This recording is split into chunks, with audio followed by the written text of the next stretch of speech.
Beaucoup de personnes entrent dans une nouvelle année avec de l'espoir, mais sans structure.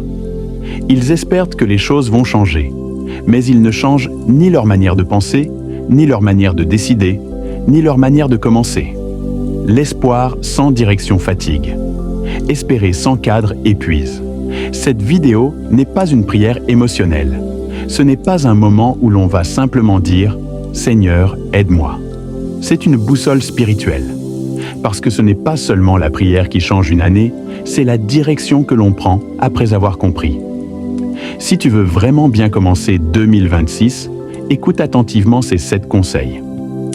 Conseil numéro 1. Commence l'année avec Dieu, pas avec l'urgence. La Bible dit dans Matthieu chapitre 6, verset 33, « Cherchez premièrement le royaume de Dieu et sa justice, et toutes ces choses vous seront données par-dessus. » Ce que tu mets en premier devient ce qui te gouverne. Ce n'est pas ce que tu dis qui dirige ta vie, c'est ce que tu priorises. Beaucoup commencent l'année par leur téléphone, par les réseaux sociaux, par les projets, par les problèmes, par les urgences. Puis, après avoir tout désorganisé, ils demandent à Dieu de réparer ce qu'ils ont eux-mêmes mis dans le désordre. Abraham nous montre un autre chemin. Avant chaque étape importante, il bâtissait un autel. Il ne cherchait pas d'abord une solution, il cherchait d'abord Dieu. Là où Abraham bâtissait un autel, Dieu bâtissait sa destinée. 2 personnes commencent 2026. La première court, stress, planifie sans Dieu. La deuxième commence par s'aligner spirituellement. En décembre, leurs résultats ne seront pas les mêmes. Ce que tu consacres en premier, Dieu le sécurise. Conseil.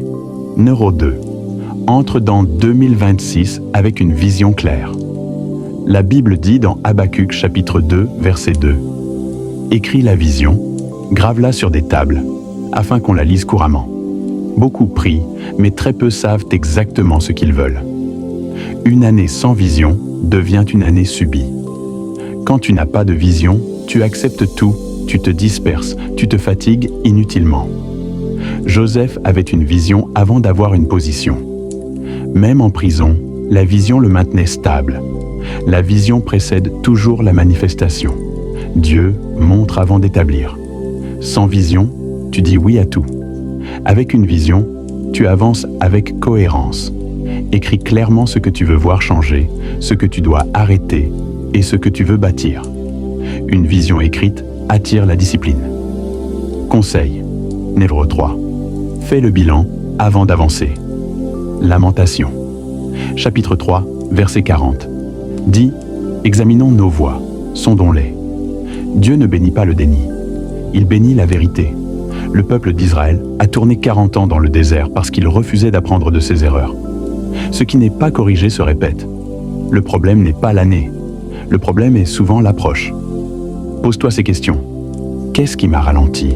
Qu'est-ce que j'ai ignoré? Qu'est-ce que Dieu m'a déjà montré? Un bon bilan t'épargne des saisons inutiles. Conseil numéro 4. Décide d'être discipliné. 1. Corinthiens chapitre 9, verset 27, dit « Je traite durement mon corps, et je le tiens assujetti. » La discipline est le pont entre la promesse et l'accomplissement. Daniel a prospéré parce qu'il avait une discipline spirituelle constante. Ce que tu fais régulièrement est plus important que ce que tu fais occasionnellement. La discipline te protège quand l'émotion disparaît. Conseil numéro 5. Protège ton environnement. Proverbe, chapitre 13, verset 20. Dit « Celui qui fréquente les sages devient sage. » Ton environnement influence plus ta vie que tes bonnes intentions. Lot a choisi Sodome pour le confort, et il a presque tout perdu.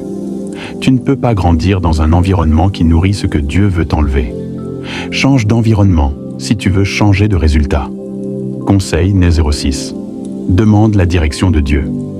Proverbe, chapitre 3, versets 5 et 6 dit « Reconnais-le dans toutes tes voies, et il aplanira tes sentiers. » Beaucoup échouent non par manque de talent, mais par manque de direction. Saül a agi sans consulter Dieu, et il a perdu le royaume. La vitesse sans direction mène à la confusion. Avant toute grande décision, cherche la direction. Conseil. Né 7. Commence petit, mais commence maintenant.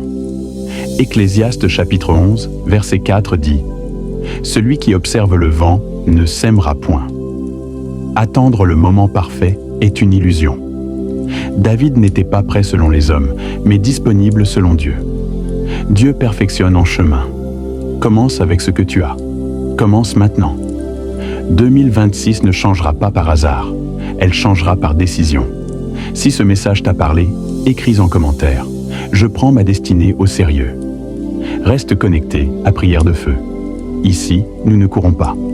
Nous avançons avec direction. Avant d'aller plus loin, prends ce conseil au sérieux. Ne consomme pas ce message comme une simple vidéo. Prends un carnet ou les notes de ton téléphone et écris au moins une décision concrète que tu vas appliquer dès aujourd'hui. Ne cherche pas à tout changer d'un coup. Choisis un seul point, applique-le avec discipline et laisse Dieu construire la suite. Une année ne change pas par accumulation d'informations, mais par application.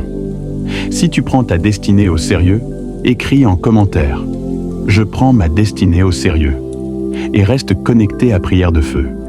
Ici, nous ne courons pas après les saisons. Nous avançons avec direction.